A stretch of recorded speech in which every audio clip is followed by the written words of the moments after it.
man säga så? I den här podden så diskuterar vi ämnen, uttryck och ord som när man säger dem precis får en att känna så här, får man verkligen säga så? Och idag så kommer vi diskutera psykisk ohälsa bland personer med invandrarföräldrar. Och i studion här med mig så har vi Jasmin, Leon och Fayo. Välkomna! Tack. Thank you. Hur känns det att vara här?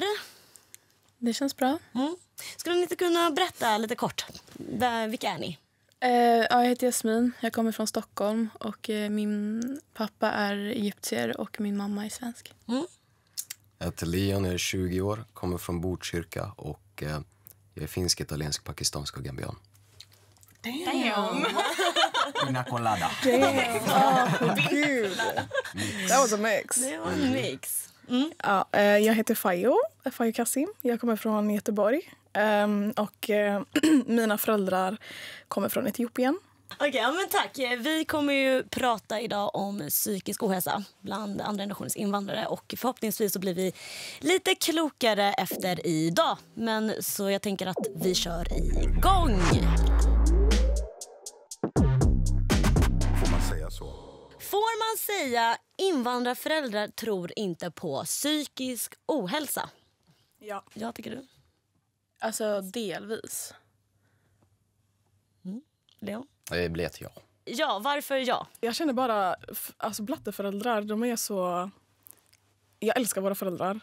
Men psykisk ohälsa har aldrig varit ett ämne som man har liksom riktigt pratat om. Dels så tror jag också det handlar väldigt mycket om att man kan liksom inte ta på det. Det är ganska abstrakt. Det är inte som typ så här fysisk hälsa. Jag har ont i knät eller jag har ont i huvudet. Så det blir lite som att man associerar det som att det inte liksom finns. Och jag tycker att man får. Alltså alla får ju säga vad de vill. Så of course. Du sa delvis, Jasmin. Ja, alltså grejen är så här... Det blir väldigt så här generalisering. Jag har kompisar som också är andra generations invandrare och deras föräldrar har varit väldigt förstående kring deras mående. Så. Själv har jag inte haft det, men jag har ändå sett att det finns föräldrar som, alltså blatteföräldrar som är ändå, bryr sig om sina föräldrar om just det, alltså psykisk ohälsa.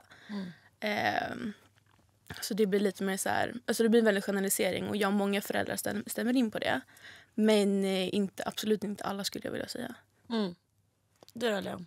Ja, typ samma sak. Alltså, det är väldigt till och från, obviously. Så. Alltså många blatteföräldrar kopplar inte heller. Alltså det är inte det att, alltså, att de inte bryr sig, det är bara med att de inte förstår.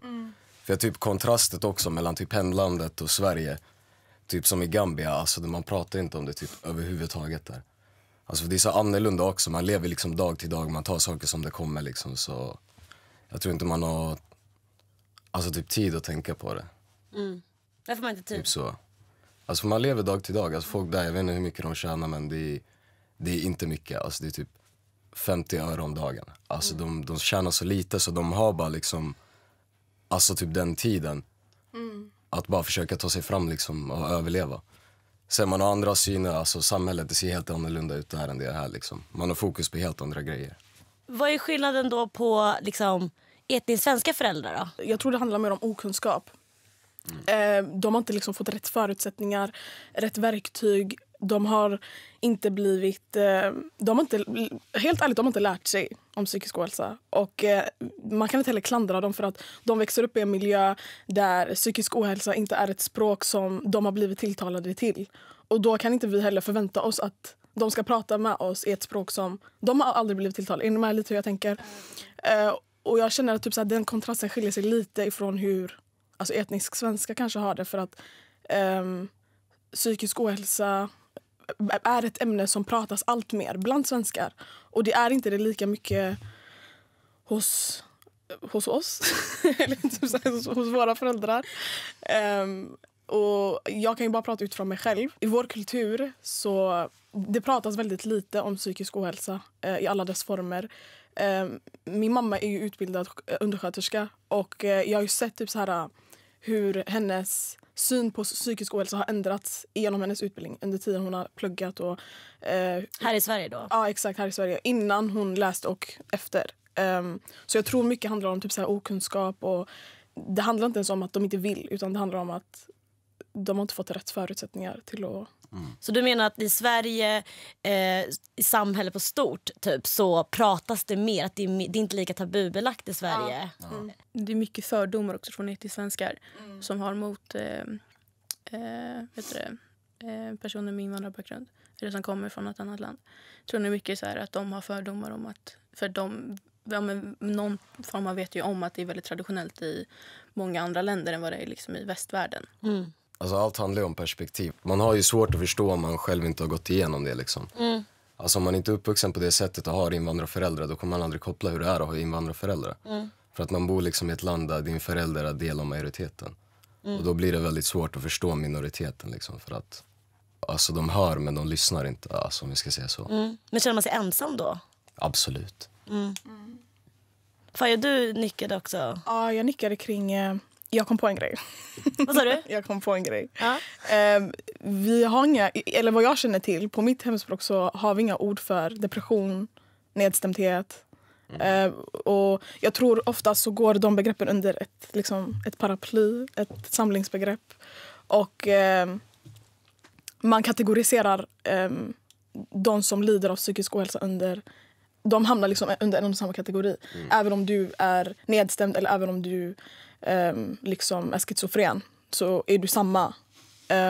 Så jag tror också att det blir en form av krock där också. Jag har aldrig frågat, eller vad jag vet så vet jag inte vad depression heter på mitt hemspråk eller vad nedstämdhet, alltså om det finns liksom ett annat ord. Och då blir det också svårt för oss att prata om det till våra föräldrar.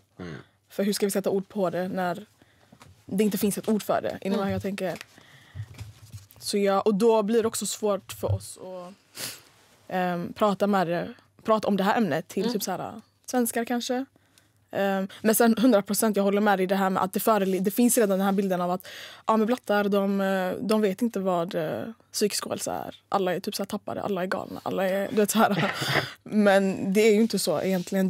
Det finns jättekunniga, men jag pratar bara utifrån det normala som jag har sett och varit med om. Så, ja. Alltså jag håller med det där om paraply. Alltså typ när jag var i Gambia och snackade med mina släktingar typ så här, om min psykiska hälsa, de var, why are you sad? Leon, why are you sad? Och så här, man så här, försöker förklara. De var, så här, de fattar inte. Jag hade magkatarr för något år sedan. För jag var så jävla stressad hela tiden. Och jag sa det till mina gambianska vänner. Jag bara, I got a hole in my stomach because I'm so stressed. Så de bara, what? What do you mean, hole in your stomach? Jag bara, yes, I was so stressed, I got a hole in my stomach. Och så här, alltså de kopplade inte ens. Alltså det var så här, de bara så här, de fattar inte ens. Det är första gången de hört det liksom. Får man säga så? Får man säga, du borde vara tacksam? Ja, den har man ju fått höra. Alltså jag tror det beror helt på vem det kommer ifrån och vilket liksom, för så här, alltså om min mamma säger det till mig, då är det så här, okej, jag måste brösta den, för vad fan ska jag säga till min mamma? Men typ så här, om en gammal svensk man säger det, då är det så här, men du känner inte mig så här. Alltså, du vet inte mina upplevelser, thank you, period. Men så här, alltså, det kommer från perspektiv och ignorans då liksom. Men när din mamma säger det, varför känner du då?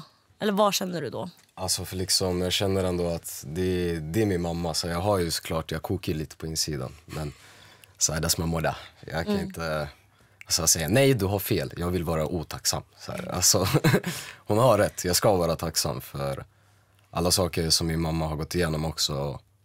Hon har liksom växt, tagit hand om mig och mina 3 bröder helt ensam. Så att när hon säger typ så här, du måste vara tacksam, då är det så här.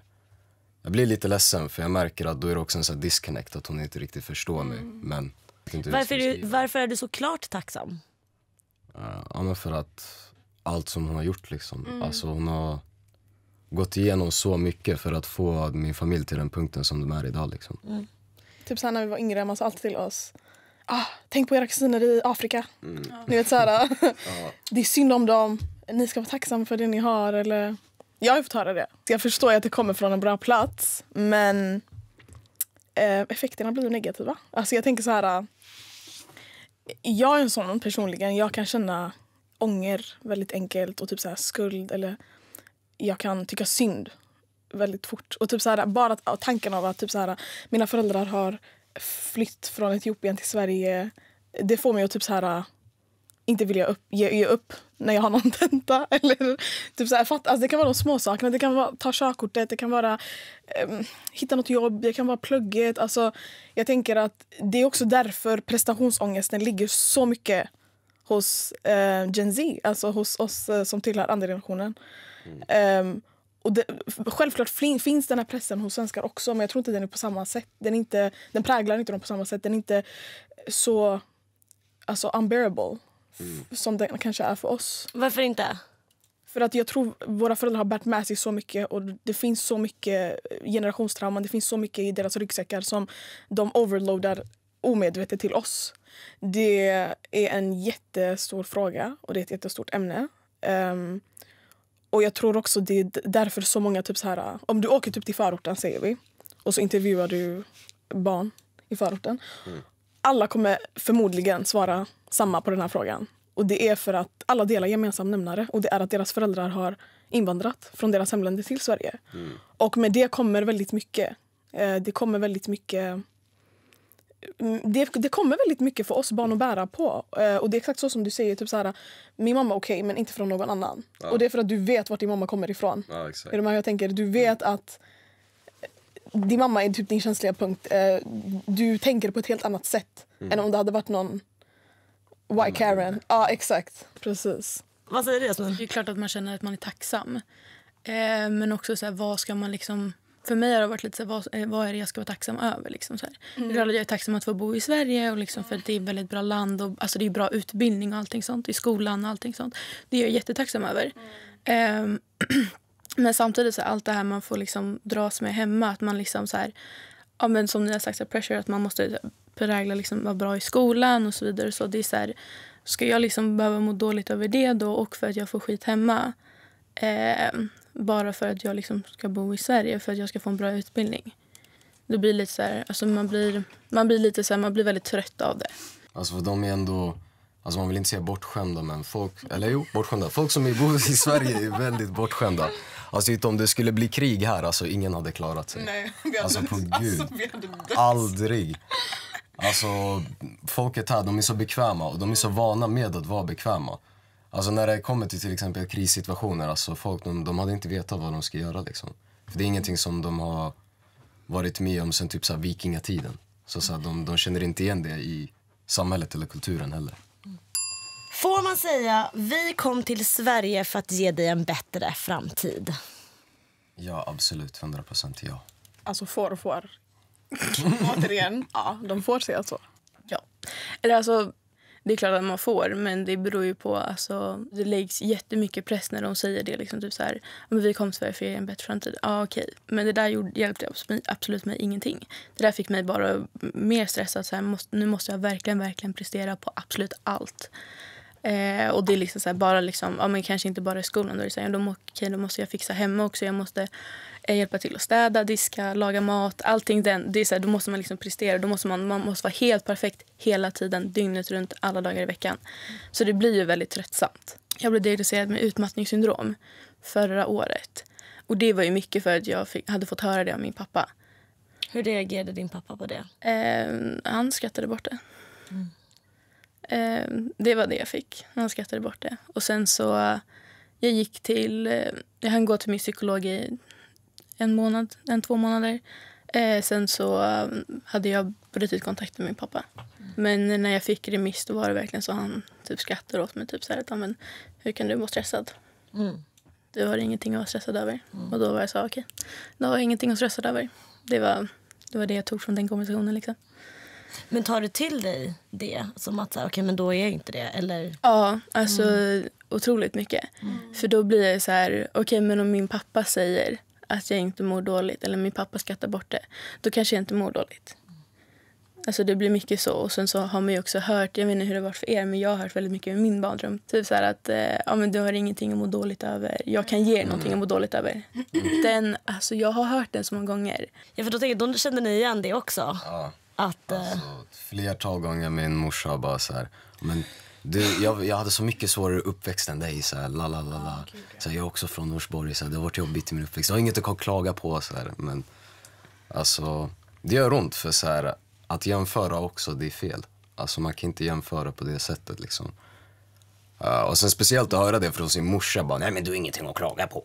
Så här, it hits one deep liksom. Men alltså jag vet inte vad men tror ni inte det handlar också om att de är inte läkta? Alltså eller hur jag tänker, alltså de är, deras föräldrar tilltalar dem till dem på det sättet. Och det är därför de går runt och outlashar on us. Eller förstår ni?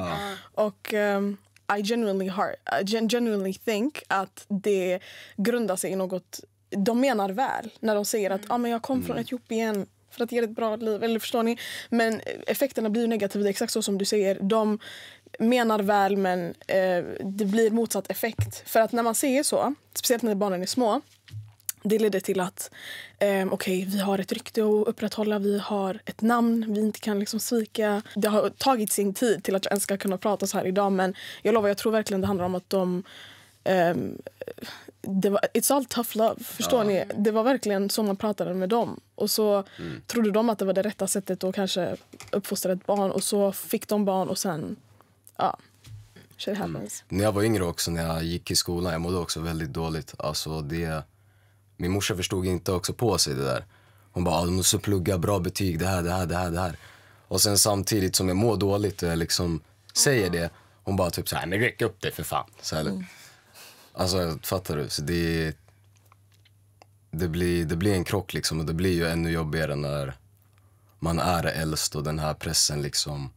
Man kan inte, alltså jag pratade inte med någon om det. Så jag höll det bara för mig själv. Och det kan också leda till liksom utmattning. Och det blir jobbigt i längden. Ni vet, typ så när man kan scrolla på Instagram eller TikTok. Man ser alltid, det är alltid blattar som ska typ så här ge sina mammor tvärstora bilar. Eller det så här vill spoil them med villor. Och jag kan känna igen det där. Att viljan av att bli framgångsrik. För att, inte för mig själv. Utan mer för att jag vill kunna ge tillbaka det jag har fått. Och det kommer ju inte kunna mätas med materiella grejer som pengar. Men jag tror det är typ det sättet för oss att dämpa lite på samvetet. Alltså att vi ger tillbaka det de har gett oss. Och det är svårt för att det är så många band som kopplas till det här ämnet. Det här kan kopplas till tacksamhet, det kan kopplas till pressen, till förväntningarna. Det kan kopplas till att de kanske inte förstår sig på psykisk ohälsa. Så det är en mix av känslor. Men jag tror definitivt att pressen på att bli framgångsrik ligger mer hos oss blattar än vad den ligger hos svenskar. Får man säga, det är onödigt att gå till en svensk psykolog. De fattar ändå inte. Gud nej. Nej. Alltså, jag tycker man får säga så. En hel Karen. Ja, exakt. Man får. Men sen förstår jag också varför, om det där kommer från en blatte då, så förstår jag varför man kan känna en viss bekvämlighet till att vilja gå till en person som kanske ser ut som en. När det kommer till att prata om ett sånt känsligt ämne. Men jag tror också att gå till en person som kanske inte kan relatera till dina problem kan ge dig ett perspektiv på saker och ting. För att du pratar högt om dina problem och så inser du egentligen hur fucked up det är. Inom vad jag tänker.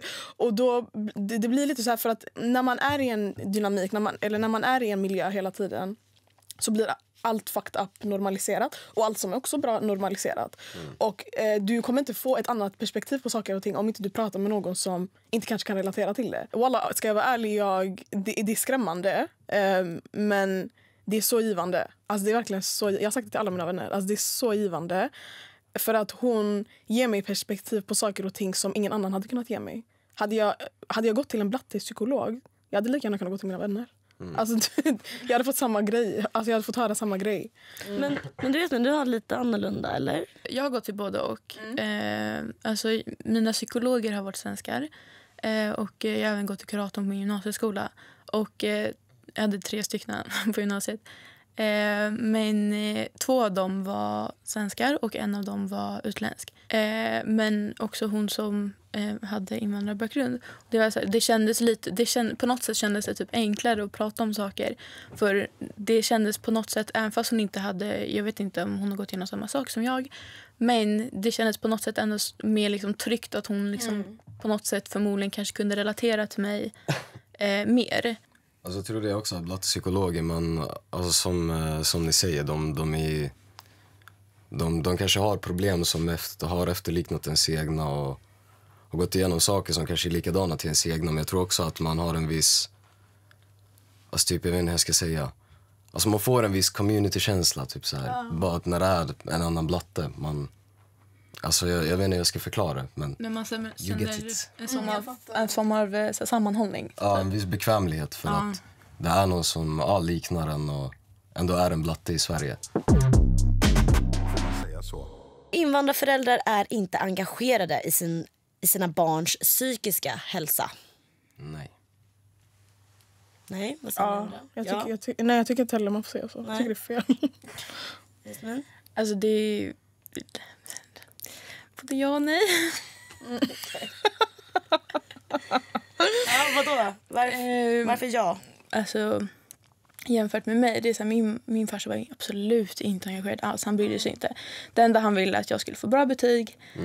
Och jag hade ju alltså, hela mitt liv planerat när jag liksom var 8. Så det var så här, alltså mycket så här press. Det var så här, jag skulle bli läkare, jag ska få högsta betygen i högstadiet och i gymnasiet. Jag skulle indirekt på Karolinska institutet. Det var verkligen så. Det var det liksom, det var det mitt mål var, för att jag hade ju ingen koll på sånt när jag var 8 år. Liksom. Det var så här, jag blev tillsagd och det var så här, okej, skitbra. Men jag tänker alltså, från mitt perspektiv så... Alltså det kommer också från i alla fall min morsa att hon förstår inte. Alltså mer än att hon inte är engagerad. Med att till exempel när jag varit mindre och när jag varit typ så här upp till 16 så har min morsa jobbat heltid. Och då hade det varit från typ så här klockan 8 på morgonen till klockan 7-8 på kvällen. Då har man inte alltid tid att så här engagera sig i mitt psykiska välmående, för man har en familj att ta hand om. Och liksom att mina bröder ska ha kläder, mat, jag ska ha mat, allt det här, det tar tid liksom. Och engagera sig och försöka börja förstå så här, till exempel, men min psykiska ohälsa, det tar också tid. Typ så. Så att det är inte, i alla fall för mig, jag tror inte det att hon inte vill. Jag tror att hon har väldigt, väldigt svårt att förstå. Vad tänker du, Fajo? Alltså, de är inte lika lättillgängliga när det kommer till vår psykiska ohälsa som när det kanske är den fysiska. Hade du brutit knä och legat inne på sjukhuset, då hade hon sprungit. Hon hade inte tagit pendeln, hon hade sprungit. Och det är det jag menar med att när det är liksom psykiska, det är så svårt att ta på det. Och då blir det liksom, fast han mår bra så här. Alltså det är så här, he's in a whole piece. Han mår bra, jag ser ingenting som är avvikande och då är allt bra. Alltså det blir lite så här, de vet inte riktigt hur de ska hjälpa oss, för att de har själva inte vetat hur de ska hjälpa sig själva för jag tror inte våra föräldrar har kommit till this big age och de inte har gått igenom depression eller förlossningsdepression eller nedstämd. Alltså de har säkert gått igenom allt det där, men de har inte bara kunnat sätta ord på vad det är. Min mamma har säkert gått igenom förlossningsdepression, men jag tror hon benämnde det mer som ensamhet. För hon sa till mig att hon var hos barnmorskan när hon precis hade fått mig. Och att barnmorskan typ hade fångat upp och sagt att men typ så här, hur mår du? Typ så här, du är inte lika sprallig som när du var under din graviditet eller och min mamma tänkte ju inte så att det var något med förlossningsdepressionen att göra, utan hon tänkte bara, men det är för att jag är ensam. Jag har ingen vän som också är gravid kanske. Och jag vet inte om det har med det att göra att de har aldrig vårdats eller de har aldrig tagit tag i deras psykisk ohälsa, och då har det därför aldrig heller existerat. Och om inte det har existerat så kan de inte heller hjälpa oss när vi har det. För att hur ska jag kunna vara där för dig när jag aldrig har varit där för mig? Det är nästan samma koncept och man kan inte klandra dem, och det är därför jag har med åren haft så mycket förståelse för dem. För att de menar så mycket väl, och jag har alltid sagt att jag kommer alltid säga det. Det finns inga så osjälviska, så godhjärtade, så hardworking människor som blatteföräldrar på riktigt. Om det där är något vi kan vara överens om, så är det faktiskt en grej. Men kring den här fronten, kring psykisk ohälsa, det är inte deras ämne, det är inte deras plats. De vet inte så mycket, och det är därför det blir vi upplever som as a Gen Z, vi upplever att vi vill lära dem, vi vill hjälpa dem, vi vill få dem att försöka förstå. Och återigen, det blir så svårt att få dem att förstå ett språk som de aldrig har blivit tilltalade i. Det blir jättesvårt. Det handlar väldigt mycket om att de inte har fått rätt verktyg. Men har alla svenska föräldrar fått rätt verktyg? Nej, men det har blivit allt mer normaliserat. och om att prata om psykisk ohälsa än vad det har blivit för våra föräldrar. Sen kanske det så här, tredje generations svenskar har svårare att prata om psykisk ohälsa än vad andra generations svenskar har. Men det skiftar fortfarande inte bort fokuset från att de har det enklare att prata om psykisk ohälsa än vad våra föräldrar har.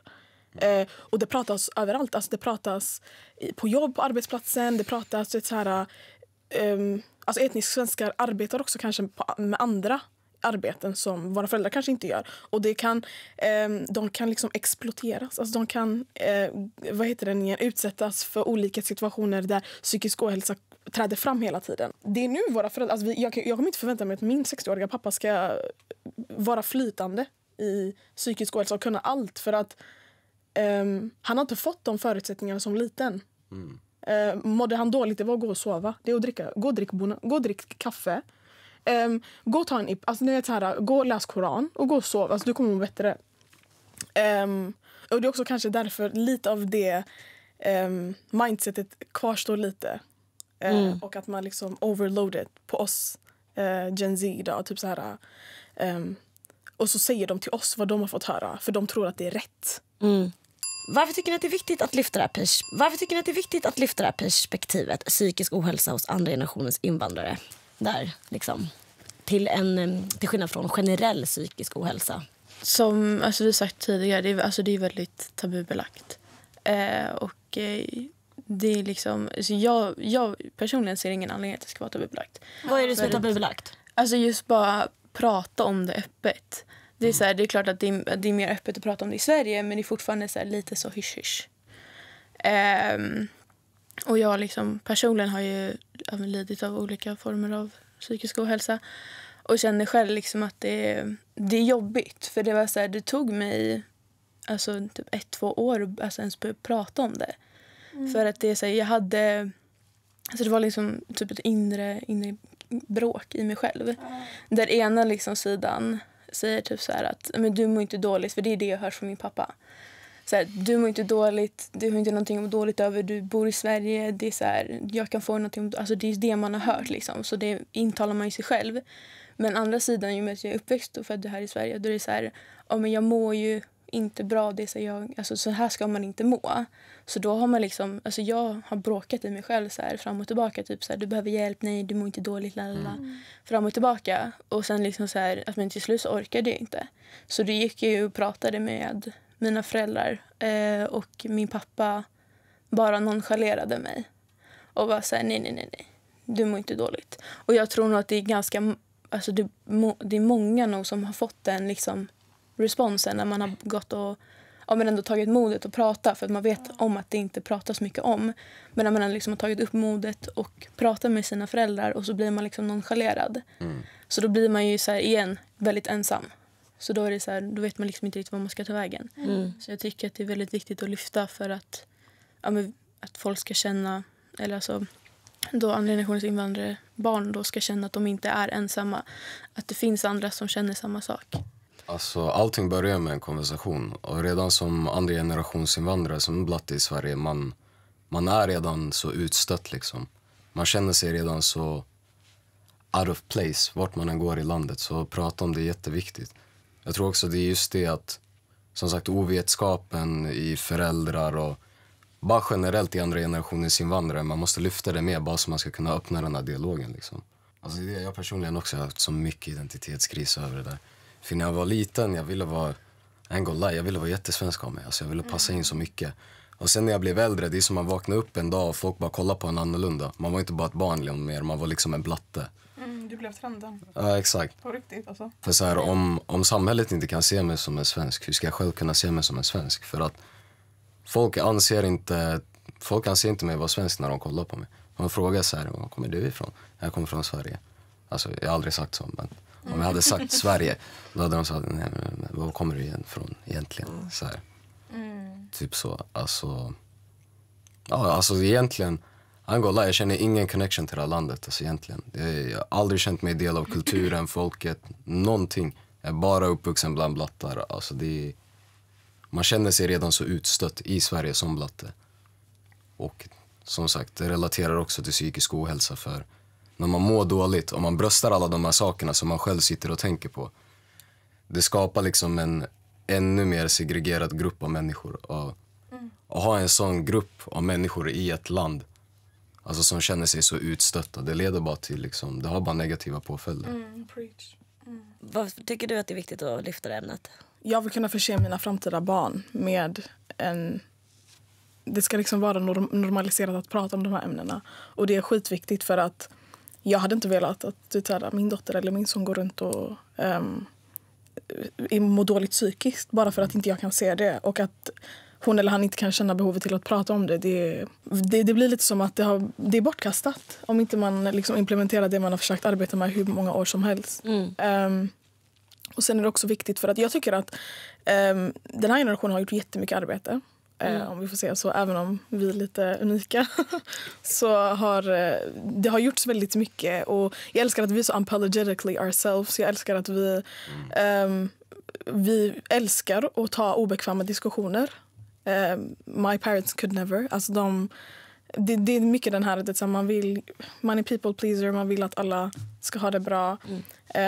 Och så kommer jag tar obekväma diskussioner överallt. Nej, men jag tycker det är jätteviktigt. Men också det här med liksom, alltså jag vill gå tillbaka till det jag sa med att alltså när en viss del av samhället är så utstötta, sen att man liksom man mår dåligt och man håller bara för sig själv, då blir det jättelätt, som är jättemånga som jag har känt när jag var liten, att man själv medicinerar.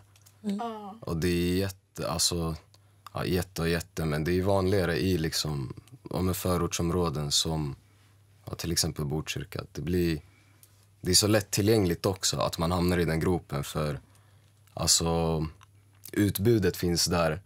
Och om man mår så pass dåligt och man inte har någon att prata med, man vet inte hur man ska öppna den diskussionen, man vet inte var man ska ta vägen. Och då blir det väldigt lätt att man bara börjar dricka massa, röker, jag vet inte vad, allt. Ja. Och det är därför också det är extra viktigt, tycker jag, mellan andra generationens invandrare att prata om det. För det är specifikt också, tycker jag, andra generationens invandrare som också har väldigt lätt att hamna i den fällan när det kommer till självmedicinering. Hur har ni påverkats av det era föräldrar har gått igenom? Jättemycket. Alltså jag tycker att mina föräldrars resa är en jättestor del av mig. Och jag tar med mig det i vad jag än gör.